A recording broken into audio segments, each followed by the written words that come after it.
Bonjour à toutes et à tous et bienvenue dans cette spéciale d'invitation voyage. Aujourd'hui, on traverse l'Atlantique pour avoir du fun. Je vous emmène au Québec. C'est précisément en Gaspésie que je vous donne rendez-vous dans quelques instants. Cette péninsule qui fend le golfe du Saint-Laurent. C'est ici que des hommes qui n'avaient nulle part où aller ont trouvé refuge. Nous irons à la rencontre de ces déracinés dans l'héritage.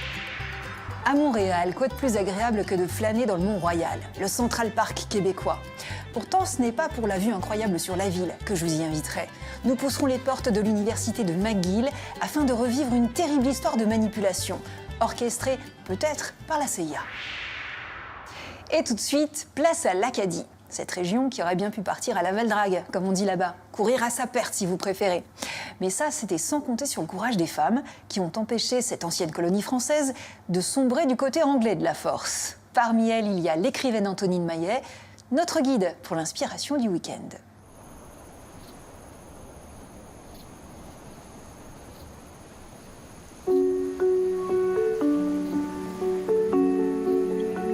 C'est un univers rempli de contes et de légendes, de chansons précieusement conservées par la mémoire collective d'un peuple. Un peuple qui n'a pas oublié ses malheurs et qui s'est doté d'une joie de vivre comme arme de combat.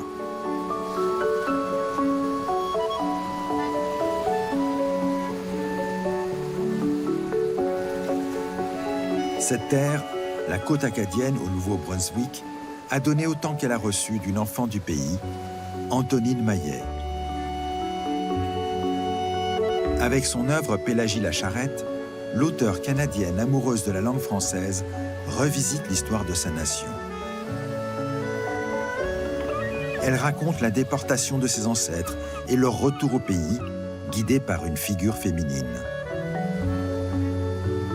La culture acadienne, qui jusque-là était avant tout orale, trouve sa place dans la littérature francophone. Et Antonine Maillet devient le premier écrivain hors de France à remporter le prix Goncourt en 1979.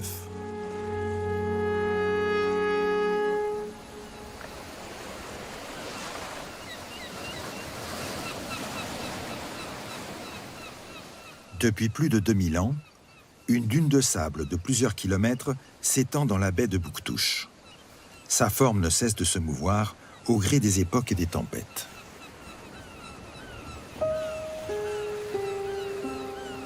On empilait déjà les familles dans les goélettes, jetant pêle-mêle les Leblanc avec les Hébert, avec les Babineaux. D'une goélette à l'autre, les Richard, les Godet, les Chiasson tendaient les bras vers les morceaux de leur famille sur le pont des autres et se criaient des « prends garde à toi » que la houle emportait en haute mer. Cette tragédie, le grand dérangement, c'est celle des ancêtres d'Antonine Maillet. Cet endroit où nous sommes, qui s'appelle le fond de la baie, ça a été le point tournant dans ma vie.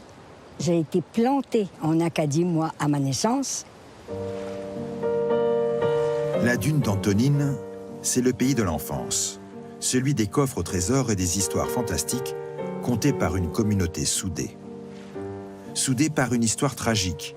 Les Acadiens d'origine française sont violemment chassés de leur terre, l'Acadie originelle, par les Britanniques en 1755.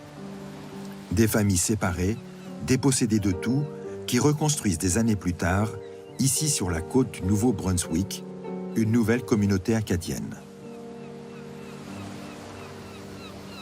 Quand je viens ici, au fond de la baie, mais qu'est-ce que c'est que le fond de la baie? C'est ce pays où se sont établis les Maillets, donc Olivier Maillet, qui est mon arrière-grand-père. Moi, je me rappelle de cette belle anecdote que je vais vous raconter, qui est que quand mon grand-père construisait avec l'aide des voisins sa maison, dans le barachois, tout à coup, un a vu flotter quelque chose. C'était mon arrière-grand-père. C'était le fils d'Olivier, qui s'appelait Thaddée. Et Thaddée était un petit enfant de 3 ans qui était tombé à l'eau pendant la construction de la maison. Et celui qui l'a sauvé a sauvé la lignée des Maillets. Alors, cette histoire raconte presque l'histoire de l'Acadie. Un souvenir dont s'empare Antonine Maillet dans son œuvre Pélagie la Charrette.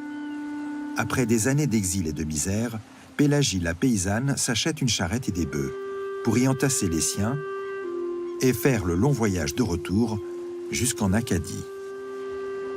Et la gueuse crie aux autres de sortir de leur trou et de venir prendre leur place au soleil. Elle a entendu la trompette des oies sauvages qui rentrent du sud. Grouillez-vous, bande de flancs mous, qu'elle leur crie la Pélagie. Ce lieu de sable, de dunes, du fond de la baie, où j'ai les pieds plantés, j'ai l'impression que du sol monte dans mes jambes jusqu'à mon cœur et jusqu'à mon cerveau. Tous ces souvenirs puis ces émotions que j'ai éprouvées à être ici. C'est pas ordinaire. Mon corps a vécu une page d'histoire et mon esprit s'en est imprégné. Antonine Maillet, aux côtés de son héroïne, veut sauver l'Acadie de ses ancêtres.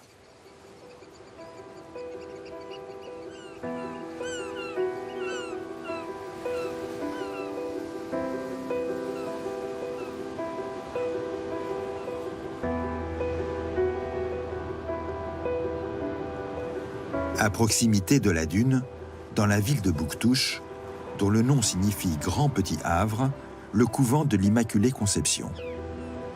C'est l'un des plus anciens bâtiments de la ville et un des tout premiers construits par la communauté acadienne. C'est aussi la première école en français pour jeunes filles.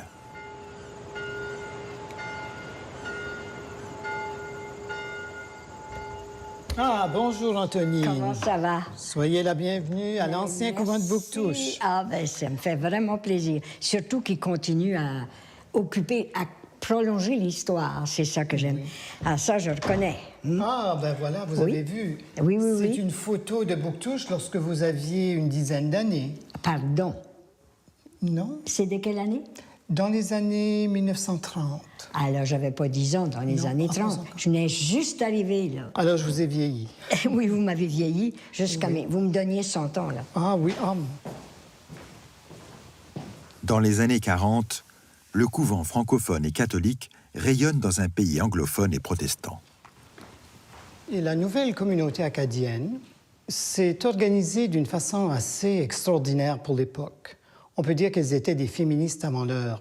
Elles valorisaient énormément l'éducation, à tel point qu'elles envoyaient des religieuses étudier en Europe, ce qui se faisait très, très peu à l'époque.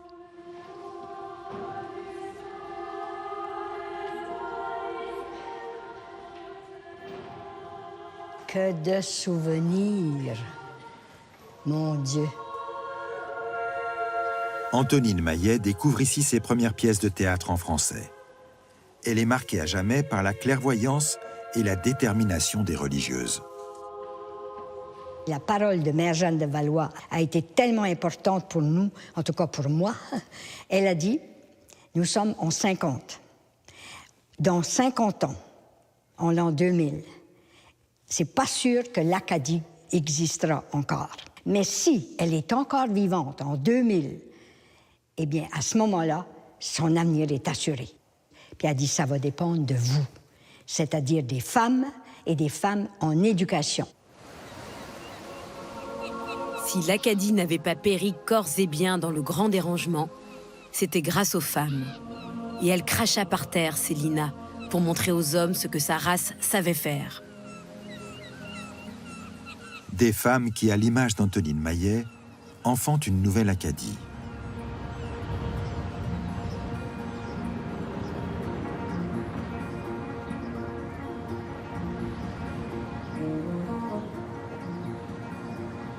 À 50 km au sud, la ville de Moncton s'étend au bord de la rivière Petit-Kodiak. On y trouve la seule université uniquement francophone de toute la province du Nouveau-Brunswick. Elle est l'héritière des établissements fondés par les religieux à l'époque de la Renaissance acadienne.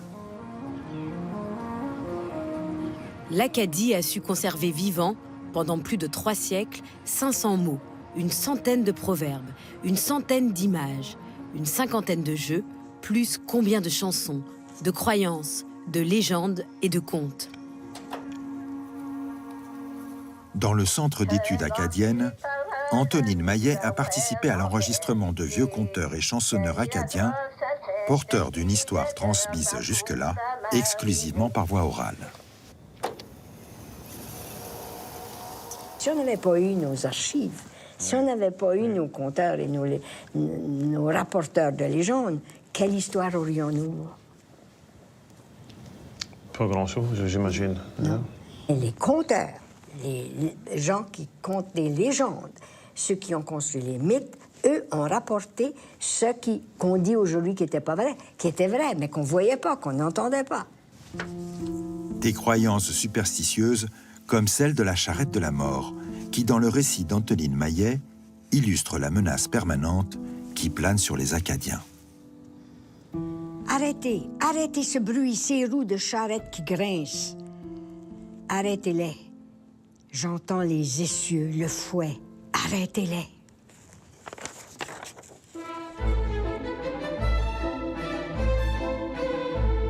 Ce patrimoine inestimable donne également vie au style littéraire incomparable d'Antonine Maillet.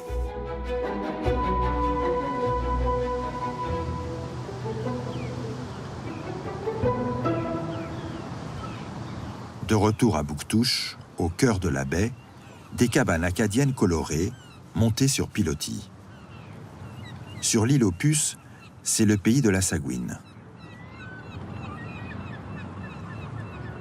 Dans ce théâtre vivant, on célèbre les mots chers à Antonine Maillet. Des mots dans le français de son enfance, truculent, qui fait la nique au français contemporain. Ok, oui, Conseigneur. As-tu déjà été en amour?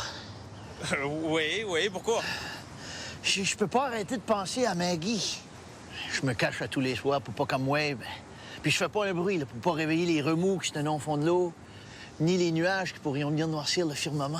Je veux pas déranger la nuit, qui s'en vient sur le bout des pieds pour y fermer les yeux puis l'endormir doucement. La langue râpeuse des côtes se chante plus qu'elle ne se parle. Il y a des mots qui ont été coupés dans la langue française que nos arrière-grands-parents les ont gardés, ces mots-là qui ont été transmis de génération en génération. Tu sais, comme par exemple, on va dire « Ah, il y a Basie ». Qu'est-ce que ça veut dire, il y a Basie? Les gens regardent, il y a Basie. Tu sais, quand quelqu'un est tout d'un coup dans une salle et disparaît, on a trouvé d'autres.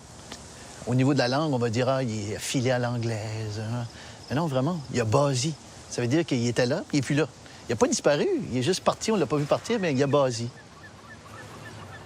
Mais as-tu oublié, Pélagie de la Grand-Pré, que cette langue baragouinée en Louisiane, c'est celle-là même que j'avons rapportée de France au siècle dernier.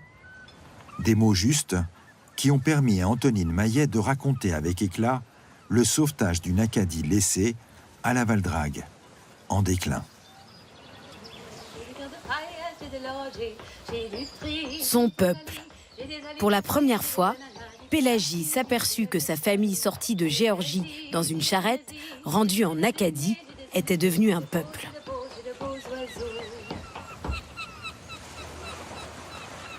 J'avais besoin, dans mon univers, d'abord quelqu'un qui serait à l'origine de l'épopée acadienne.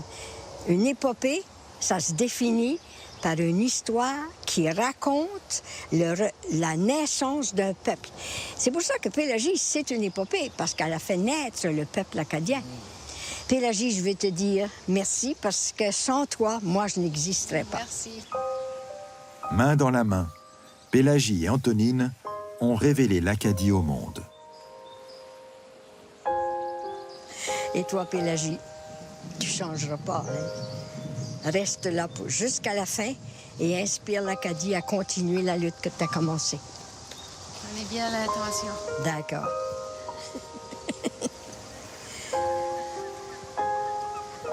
Terminé.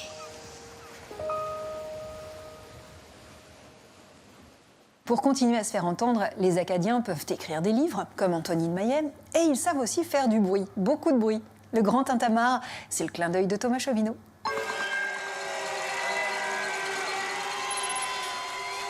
Ça fait 65 ans que ça dure, ce boucan. Autour de la mi-août, dans le Nouveau-Brunswick, tous les Acadiens et toutes les Acadiennes sortent tout ce qui fait du bruit. Casseroles, des cuillères, des seaux, des pelles, des moules à gâteaux, des instruments de musique, des klaxons, qu'importe, du moment que ça s'entend, ça s'appelle le grand tintamarre. C'est l'occasion aussi de décorer sa maison, avec beaucoup de drapeaux acadiens, bleu, blanc, rouge et l'étoile étant une référence à la Vierge Marie. C'est d'ailleurs un archevêque qui le premier a lancé l'idée de ce grand tintamarre. Nous sommes en 1955 à Moncton.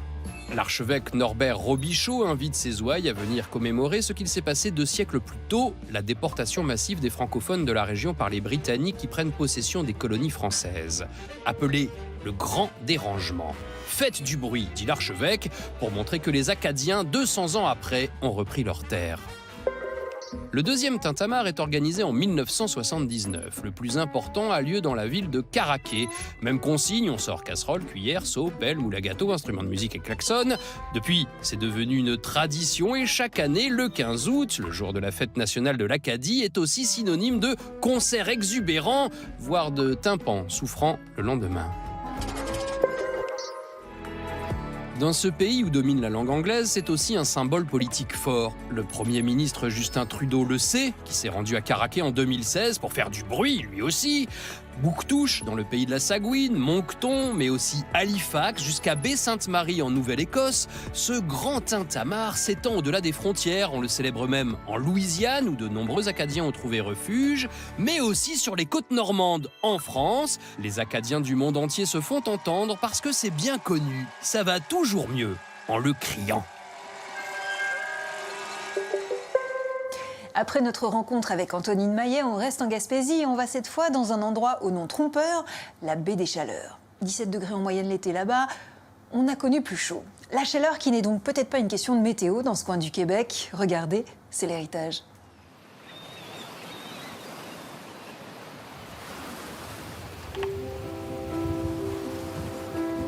Dans l'extrême sud du Québec, la péninsule gaspésienne ouvre sur le golfe du Saint-Laurent. Loin des villes de Montréal et de Québec, c'est une région assez peu peuplée et magnifiquement préservée, longtemps accessible uniquement par bateau. Ses eaux poissonneuses et son littoral protégé par des bancs de sable rendent ses côtes particulièrement douces à vivre. Notamment dans la baie des Chaleurs, au climat plus tempéré. Au XVIIIe siècle, ce bout du monde devient un refuge pour 2 populations d'expulsés qui ont fait racine jusqu'à aujourd'hui. Les Acadiens, francophones, et les loyalistes, anglophones. Différentes nations, différents peuples qui s'en viennent dans la baie des Chaleurs et que chaque peuple tentera de se faire une place dans cette baie des Chaleurs qui est toujours aujourd'hui très multiculturelle. Si les conditions ne sont pas les mêmes pour tous, leur détermination les rassemble. Ils voient en la baie des Chaleurs une sorte d'Eldorado, une terre qui leur permettra une nouvelle vie.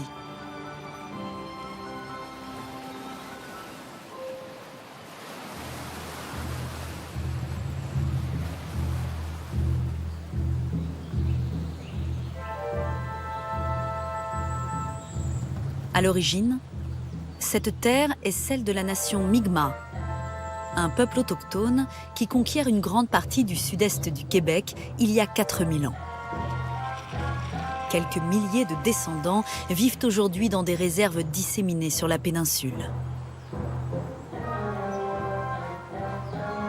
Bernard Jérôme, un des aînés de la communauté, a tenu à nous recevoir sur le lieu sacré du Powwow, leur lieu de rassemblement au bord de la baie, face à la mer. Bienvenue à Gaskapégiag.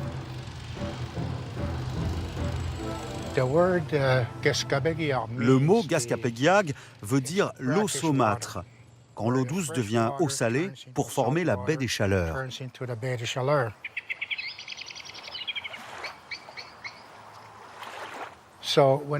Quand nos ancêtres habitaient ici pendant l'été jusqu'à la fin de l'automne, ils chassaient, pêchaient et aussi récoltaient des herbes médicinales, tout ce dont ils avaient besoin pour survivre.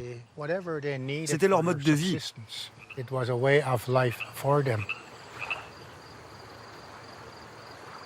Ils vivent alors dans des habitations traditionnelles légères, faites de perches d'épinettes, recouvertes de longues bandes d'écorce de bouleau. Chaque clan est représenté par un animal.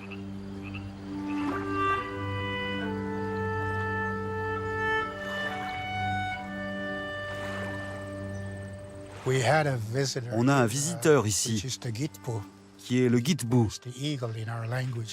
Ça veut dire l'aigle dans notre langue. Il est aussi le messager du Créateur. C'est une figure prédominante dans nos légendes et notre spiritualité.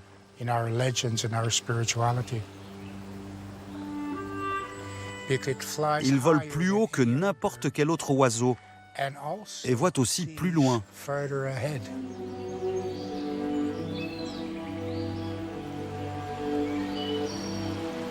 À l'approche de l'hiver, ce peuple de nomades quitte le littoral en remontant la rivière Cascapédia pour s'enfoncer dans la montagne grâce à des canaux d'écorce légers et maniables.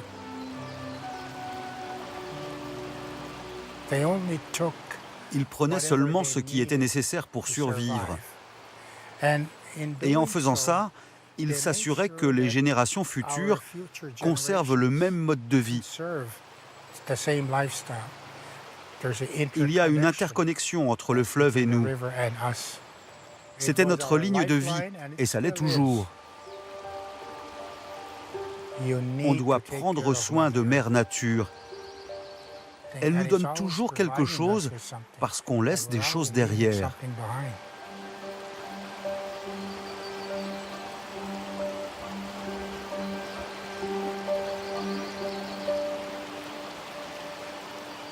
Au XVIe siècle, cette vie harmonieuse est perturbée par l'arrivée de quelques colons français.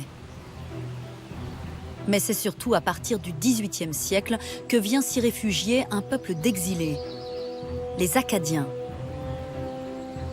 Les Britanniques viennent de prendre le contrôle de l'Acadie originelle, une colonie francophone vieille de 150 ans implantée entre le Canada et la Nouvelle-Angleterre.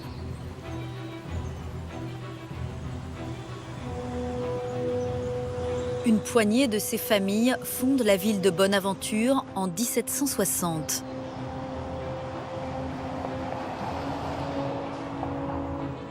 Chaque nom de rue rappelle la belle Acadie perdue et sa tragique destinée dont le souvenir est encore brûlant pour ses descendants.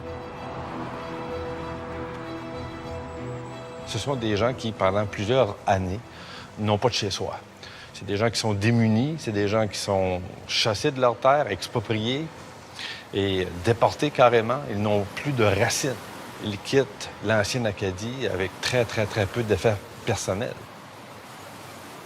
Les Acadiens débarquent ici et pour eux, ça devient leur nouvelle terre d'adoption, un nouveau lieu de refuge pour eux où là, tout est en place pour recommencer à zéro, se refaire une vie. Au milieu des maisons de bois qui composent cette petite ville, le monument le plus imposant est l'église de Saint-Bonaventure qui se dresse en bord de mer.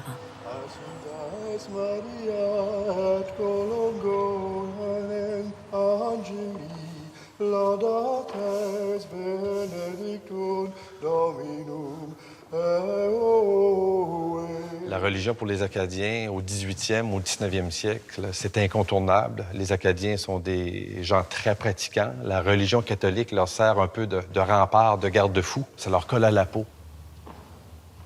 C'est ce qui vraiment rassemble les gens. Le perron de l'Église, c'est là que les gens discutent, s'échangent des nouvelles. Et c'est là que toute la vie prend naissance. Il faut bien comprendre, à l'époque, lorsqu'on construit une église comme celle-ci, tout le monde met la main à la pâte. Alors tout le village, toute la communauté travaille, donne du temps pour construire un bâtiment comme celui-là.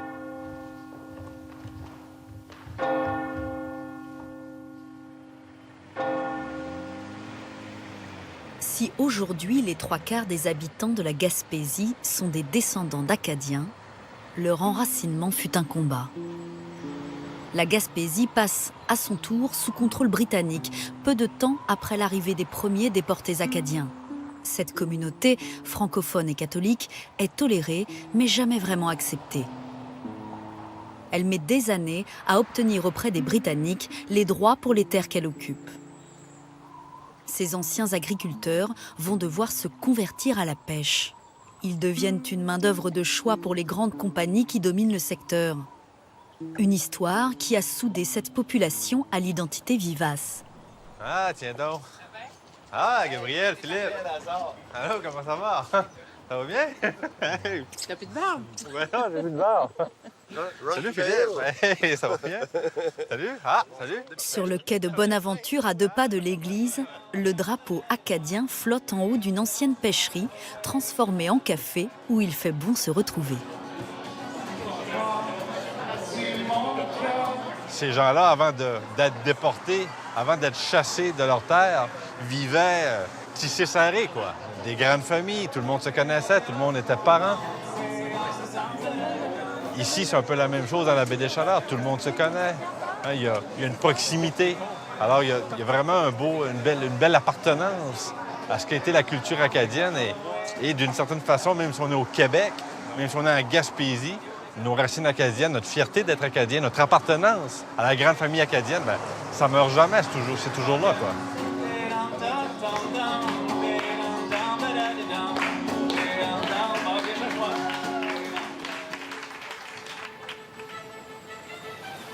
Deux décennies après l'arrivée des premiers Acadiens, la baie des Chaleurs accueille une nouvelle population de réfugiés.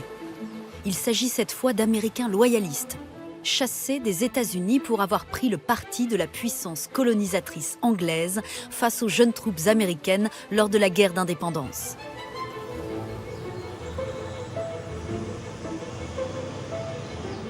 Cette communauté fonde ainsi la ville de New Carlisle en 1784. Alliés de la couronne britannique, ils s'installent en maîtres.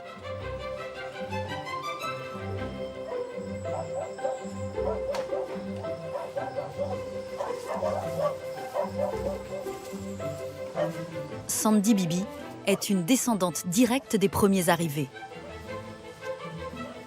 New Carlisle était une ville planifiée. Les gens ne se sont pas installés au hasard. Tout était pensé, découpé en différents lots, qui étaient ensuite distribués par tirage au sort aux gens qui avaient postulé pour cela. Les habitants de New Carlisle se voient également remettre des outils pour défricher ces terres et construire leurs maisons. Le gouvernement accorde des rations à chaque homme et à sa famille pour 3 années. Cette population éduquée fait rapidement rayonner la ville. Peu après l'arrivée des loyalistes, c'est devenu un centre administratif. On a eu des avocats qui sont venus, des juges, et ça a attiré des hommes d'affaires, des docteurs et toutes les personnes nécessaires au peuplement. C'est la raison pour laquelle nous avons aujourd'hui cette belle architecture. On compte à New Carlisle 27 bâtiments de grand intérêt patrimonial. Témoins de ce succès, les modestes maisons des premiers arrivants se muent à partir du 19e siècle en splendides demeures de style victorien. Protestante et anglophone, la communauté loyaliste peine à frayer avec ses voisins francophones et catholiques. Aujourd'hui encore, Mi'kmaq, descendants d'Acadiens et de loyalistes, vivent les uns à côté des autres sans vraiment se mélanger. La route 132 qui longe la baie des Chaleurs semble faire le lien entre toutes ces communautés. Réputée pour la beauté de ses paysages, cette route est une promesse pour ceux qui viennent aujourd'hui échapper ici à la vie citadine, réfugiés des temps modernes.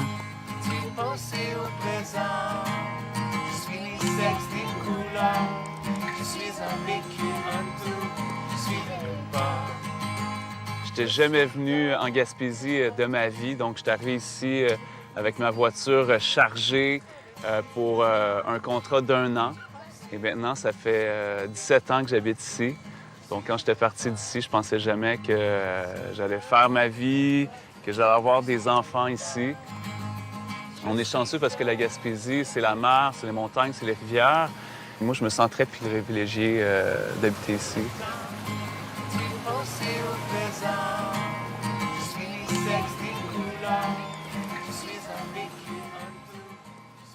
Ce n'est pas désagréable non plus d'habiter à Montréal, voire d'y étudier. Justement, je vous emmène à la fac de McGill. C'est une université très réputée, sauf que dans les années 50-60, on y a connu des expériences assez peu recommandables. C'est l'incontournable.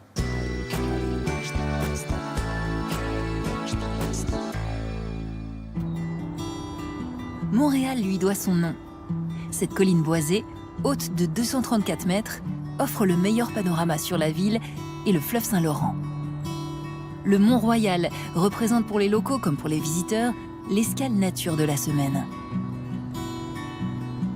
On y trouve un lac, le lac aux castors, et un parc arboré aménagé par Frédéric Law Olmsted, le paysagiste de Central Park à New York. Dès les beaux jours, le Mont-Royal est pris d'assaut, aussi bien par les sportifs que par les adeptes du farniente.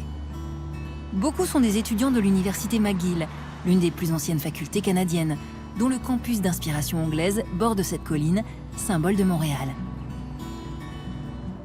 Incontournable Mont-Royal qui cache une toute autre histoire. Celle d'expériences scientifiques secrètes, financées par la CIA. À l'abri des regards, elle se déroule dans l'enceinte de l'université la plus prestigieuse du pays. Le journaliste Luc Chartrand nous dévoile une page sombre de l'histoire de l'université McGill. Les Américains, après la guerre de Corée, se sont aperçus que plusieurs de leurs soldats qui étaient faits prisonniers par les Nord-Coréens ou les Chinois se convertissaient au communisme sans avoir apparemment été torturés. Donc, on a imaginé le fait qu'il y avait peut-être des techniques qui avaient été développées par les Chinois pour déprogrammer le cerveau et influencer de façon indue le comportement humain.